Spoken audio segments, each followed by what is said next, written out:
अस्सलाम वालेकुम स्टूडेंट्स। आज का जो टॉपिक है वो है हमारा ductile detailing of reinforced concrete buildings, जो कि हमारे कोड में IS 13920 में सब कुछ दिया गया है। तो वही हम आज डिस्कस करेंगे। तो सबसे पहले हम बात करते हैं कि जो डक्टाइलिटी जो है हमारी बिल्डिंग्स में, वो एक बहुत बड़ी प्रॉपर्टी है वहाँ पे जहाँ पे हमें अर्थक्वेक रेजिस्टेंट स्ट्रक्चर खड़े करने हो। ठीक है, तो एक डक्टाइल मटेरियल हमें ऐसी प्रॉपर्टी देता है कि अगर फॉर एग्जांपल हमारे पास कुछ स्ट्रेन्स आ रहे हैं, एक तो हमारे खुद के स्ट्रेन्स तो फोर्सेस तो होंगे ही, उसमें लोड तो आएंगे ही, तो उसके बाद भी जो हमें सिस्मिकली फोर्स आ रहे हैं, तो चाहे वो लार्ज इलोंगेशन हो, ठीक है, जैसे कि हम कहेंगे स्ट्रेन्स होंगे, तो वो उनको क्या होना चाहिए, वहाँ पे वो रेजिस्ट करने चाहिए वो लोड्स।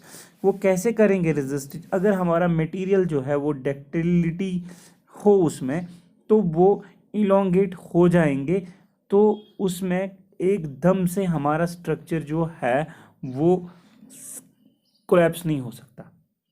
ठीक है, तो वो डिफॉर्म होने से पहले जो है वो एक इलास्टिक स्टेज में चला जाएगा, जिसकी वजह से हमारा जो है मटेरियल एकदम फेल नहीं होगा। इसके बरक्स अगर हमारा मटेरियल जो है वो ब्रिटल होगा, तो वो एकदम से फेल हो सकता है। उन पे उसके पास अगर जो भी सिस्मिक लोड्स आ गए, वो एकदम से सडनली फेल हो जाएगा, और वो हमारे पास जो है उसकी वजह से बहुत सारी जानें जा सकती हैं। और अगर हमारे पास डक्टाइल मटेरियल की जो स्ट्रक्चर बने हुए हैं, तो हम एक तो हमारा बिल्डिंग भी बच जाएगी, और दूसरी जो है बहुत सारे लोगों की जानें भी बच जाएगी। तो इसलिए क्या किया गया है, ये इनकॉर्पोरेट किया गया है, डक्टिलिटी जो है वो हमारे स्ट्रक्चर में होनी ही होनी चाहिए जहां हम अर्थ को एक रेजिस्टेंट स्ट्रक्चर बना रहे हैं।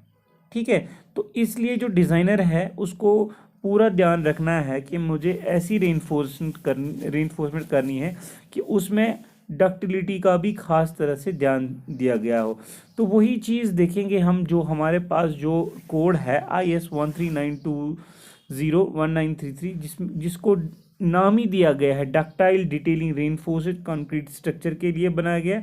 तो ये बेसिकली क्या है, इसमें ध्यान रखा गया है सिस्मिक फोर्सेस के लिए भी, जो कहाँ पे आ सकते हैं, जो कभी कभार हम क्या करते हैं, हमारे जो रेनफोर्स्ड बार्स होते हैं उनको एंकरेज करना होता है, या स्प्लाइस करना होता है, या कट बार को कट ऑफ करना है, या कहीं पे हम जॉइंट पे, जब हम कहीं जॉइंट पे हमारी डिटेलिंग कैसी हो, वो सारा चीज़ जो है वो हम इसी में देखेंगे। और इसी में अगर हमें ये भी ऑब्जर्व किया गया है, जब भी हमारे अर्थक्वेक आ रहे हैं, तो प्रॉब्लम्स अगर देखेंगे तो वो होती है स्ट्रक्चरल डिटेलिंग में ही मोस्टली।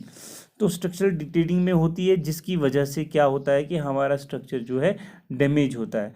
तो इसलिए जो है RC बिल्डिंग्स में ये इम्पोर्टेंट क्लास है IS 139201933, ताकि हम इसकी इम्पोर्टेंस समझें कि हमें कैसी रेनफोर्समेंट करनी चाहिए, ताकि हमारे जो सिस्मिक लोड्स आ रहे हैं, हमारी रेनफोर्समेंट जो है वहाँ पे वो कैसी होनी चाहिए।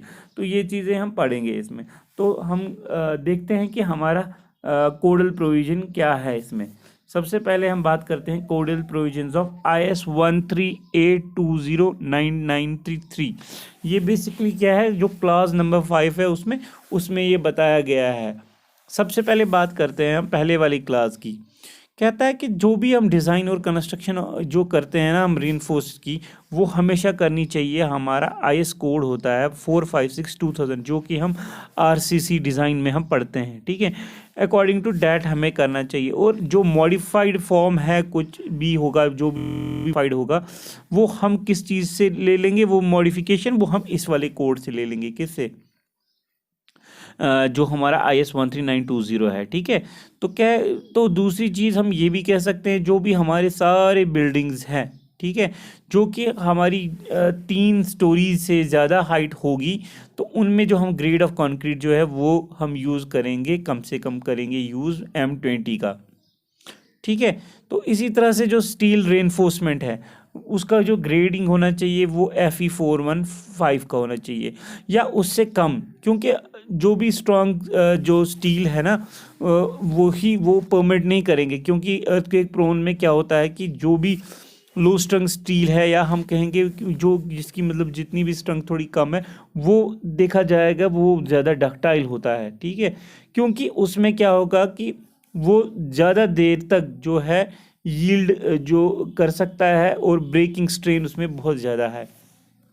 माइल्ड स्टील को हम यूज़ नहीं करेंगे एज मेन रेंफोर्समेंट उन वाले स्ट्रक्चरल एलिमेंट्स में जहाँ पे हमें अर्थ को एक डैमेज का खतरा ज़्यादा हो, जैसे बीम्स है, ठीक है।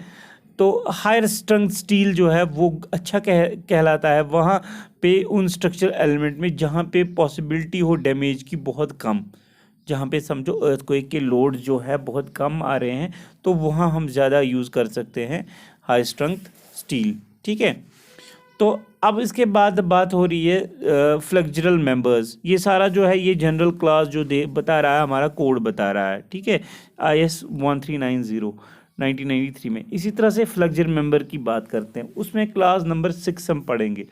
सबसे पहले आपको यहाँ पे तो दिखाई दे रहा है आपको ये एक कॉलम्स है और ये बीम है, तो हमें बात करनी है बीम पे जो लोड आ रहे हैं उसकी वजह से क्या हो रहा है। आपको तो पता ही है बीम पे जब भी लोड आएगा तो बकलिंग हो जाएगा। फ्लेक्सुरल मेंबर है हमारा यहाँ पे, सॉरी बकलिंग फ्लेक्सुरल हो जाएगा, ठीक है। बकलिंग तो कॉलम में हो सकते हैं। तो यहाँ पे क्या होगा, फ्लेक्सुरल मेंबर्स में जो है यहाँ पे समझो बेंडिंग हो जाएगी, ठीक है। तो ये वाली बेंडिंग जो हो रही है यहाँ पे ये डिफ्लेक्शन शेप दिखा रहा है आपको। इसी तरह से ऊपर वाला जो पोर्शन होता है वो हमारा कंप्रेशन है, टॉप सरफेस है, और जो बॉटम वाला है वो यहाँ पे नहीं, यहाँ पे हम कह सकते हैं ये वाला, तो ये है टेंशन ऑफ बॉटम फेस। तो टेंशन बॉटम फेस पे क्या होता है, तो अगर हम देखेंगे जो सेंट्रल पोर्शन पे क्रैक्स पड़ रहे होते हैं हमारे, जो भी सेंट्रल पोर्शन पे हमारे क्रैक्स आ रहे हैं तो उनको हम वर्टिकल क्रैक्स कहते हैं। जैसे कि ये पूरा सेंटर पे देखा गया है ये वाला क्रैक, तो ये वर्टिकल क्रैक कहा जाएगा। और जो भी उसके बरक्स जो दूसरे क्रैक्स आ रहे हैं जो साइड्स में आ रहे हैं वहाँ पे उसी बीम पे समझो ये वाले क्रैक्स, तो इनको हम कह सकते हैं डायगोनल टेंशन क्रैक्स। और ये जो क्रैक्स है ये किसकी वजह से हो रहे हैं, ये हो रहे होते हैं शेयर की वजह से, ठीक है। और जो हमारा सेंटर पे वर्टिकल क्रैक हो रहा है वो बेंडिंग या फ्लेक्सुरल क्रैक हम उसको कह सकते हैं। और रीइंफोर्समेंट जो भी इसमें प्रोवाइड करनी है, चाहे हमें इस तरह से रीइंफोर्समेंट प्रोवाइड करनी है कि ताकि हम वर्टिकल क्रैक से भी बचे और हम यहाँ से क्या कहते हैं डायगोनल क्रैक से भी। इसलिए जो है बहुत सारे प्रोविजंस जो है हमारे रीइंफोर्स्ड डिटेलमेंट के लिए बीम्स के लिए है, वो हम कह सकते हैं कि पहला सबसे पहले देखेंगे जो फ्लेक्सुरल मेंबर है हमारे पास, तो उसमें क्या देखा गया है कि बहुत ही कम एक्सियल स्ट्रेस होता है। तो उसमें जो हम फैक्टर्ड एक्सियल स्ट्रेस जो हम ले लेते हैं तो वो हम अर्थक्वेक लोडिंग के लिए 0.1 FC से ज़्यादा नहीं लेते हैं। तो हम जैसे कि यहाँ पे हम देखेंगे कि सबसे पहले यहाँ पे लिखा है the flexural members are subjected to very little axial stresses, ठीक है। The factored axial stress on these members under earthquake loading shall not exceed 0.1 FCK। FCK is characteristic strength of concrete, ठीक है। तो ये चीज़ जो है ये समझो एक डिज़ाइन की मेथोडोलॉजी जो है वो कोड में दे रहे हैं कि भाई इस तरह का होना चाहिए। इसी तरह से हम कह सकते हैं जो भी हमारे पास जो मेंबर है उसकी विड्थ टू डेप्थ जो रेशियो है, विड्थ से बाई डेप्थ की रेशियो है वो मोर देन 0.3 नहीं होनी चाहिए। विड्थ बाई डेप्थ की रेशियो 0.3 से ज़्यादा नहीं होनी चाहिए, ठीक है। ये सारा जो है ये बीम के लिए हम बता रहे हैं कि बीम कैसे कैसी होनी चाहिए। इसी तरह से मिनिमम जो डेप्थ है या सॉरी विड्थ जो है बीम की, हम कहते हैं कि 200 mm यहाँ पे दिखा है। ये कोडल प्रोविजंस है हमारे, जब भी हम कभी डिज़ाइन करते हैं तो इन चीज़ों का ख्याल रखेंगे। भाई ये वाला ये जैसे आपने स्टेप्स देखे होंगे डिज़ाइन में, वहाँ पे स्टेप्स होते हैं, तो ये चीज़ ध्यान में रखनी है। भाई अगर ये वाला चीज़ कहीं पे आपने देखा कि भाई विड्थ हमारी कम निकल रही है 200 mm से, तो वहाँ पे ये रिजेक्ट करके हम 200 mm मिनिमम से मिनिमम रखेंगे। तो इसी तरह से भाई 200 mm से ज़्यादा मिनिमम तो मतलब हम रख नहीं सकते। तो उसके बाद है जो डेप्थ ऑफ मेंबर है, it should not less then 1/4 of clear span, ठीक है। जो मेंबर की जो डेप्थ होगी ना, फॉर एग्जांपल हम ये बात करेंगे यहाँ पे डेप्थ इसकी मेंबर की डेप्थ, तो अगर इसका क्रॉस सेक्शनल काटेंगे तो विड्थ हो वहाँ से दिखेगी, पर हम यहाँ डेप्थ की बात करें, ये कह रहा है कि जो डेप्थ है ये लेस देन नहीं होनी चाहिए 1/4 ऑफ द क्लियर स्पैन, ये क्लियर स्पैन तो आपको यहाँ से यहाँ तक तो क्लियर स्पैन होता है, और अगर यहाँ पे सेंटर में देखेंगे तो वो इफेक्टिव स्पैन होते हैं।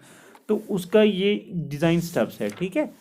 तो ये नहीं होना चाहिए, ये हम वहाँ पे बात कर रहे हैं कि भाई लेस देन होनी चाहिए 1/4।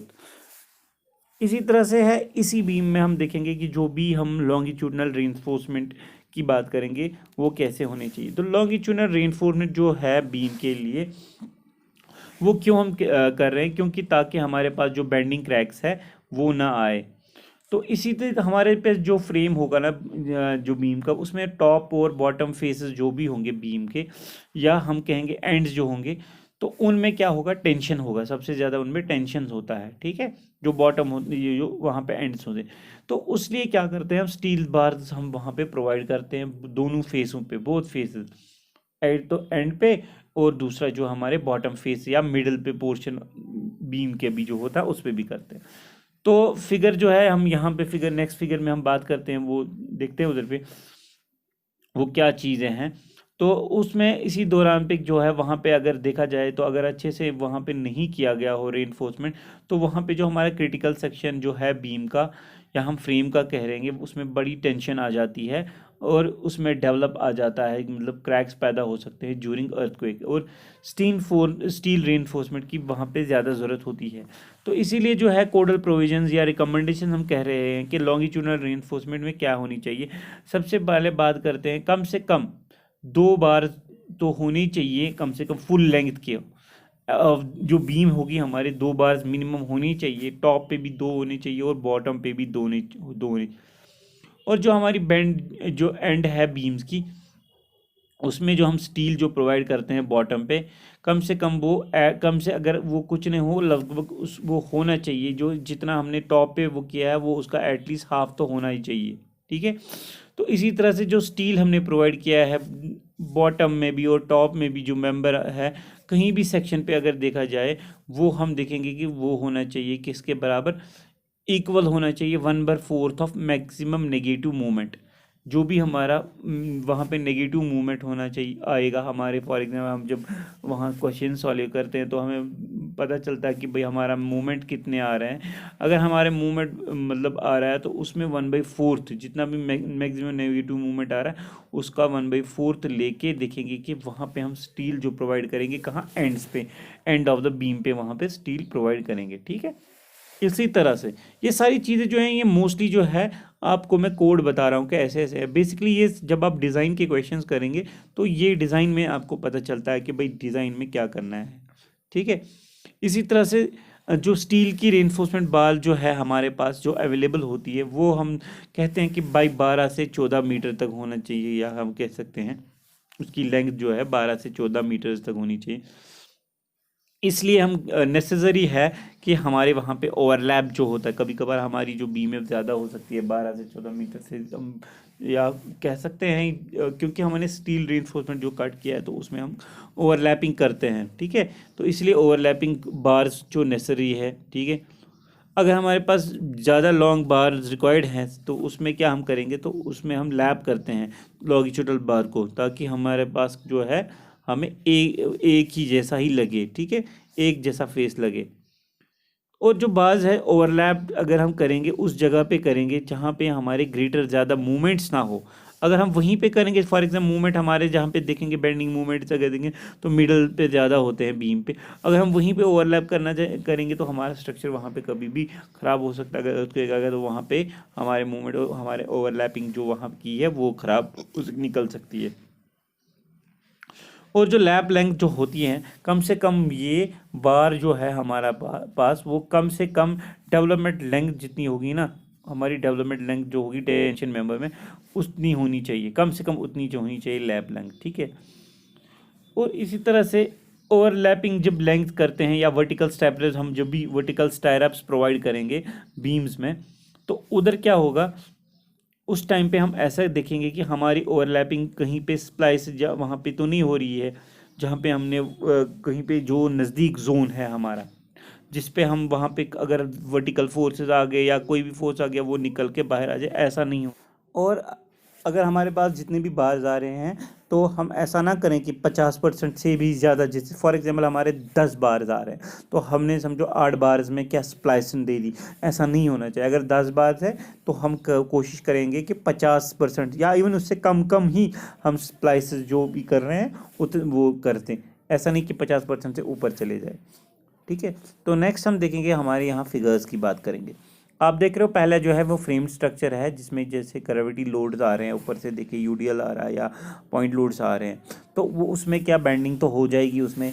यहाँ पे देखेंगे आप, ये देखो यहाँ पे दिखा रहा है कि अगर बेंडिंग हो रही है ऊपर क्या हो रहा है, यहाँ पे कंप्रेशन है, यहाँ टेंशन है, इस तरह से यहाँ पे इस तरह से जोन है। इसी तरह से हर कोई चीज़ दिखाई गई है जो कि हमने डिफ्लेक्टेड शेप दिखाया है, शोइंग कर रहा है जबकि हमारे टेंशन फेसेस पे जो भी आ रहा है। ठीक है, तो इसी तरह से जब हम इसकी बेंडिंग मूवमेंट डायग्राम बनाते हैं, वो हमारी बेंडिंग मूवमेंट डायग्राम इस तरह से शो हो जाएगी।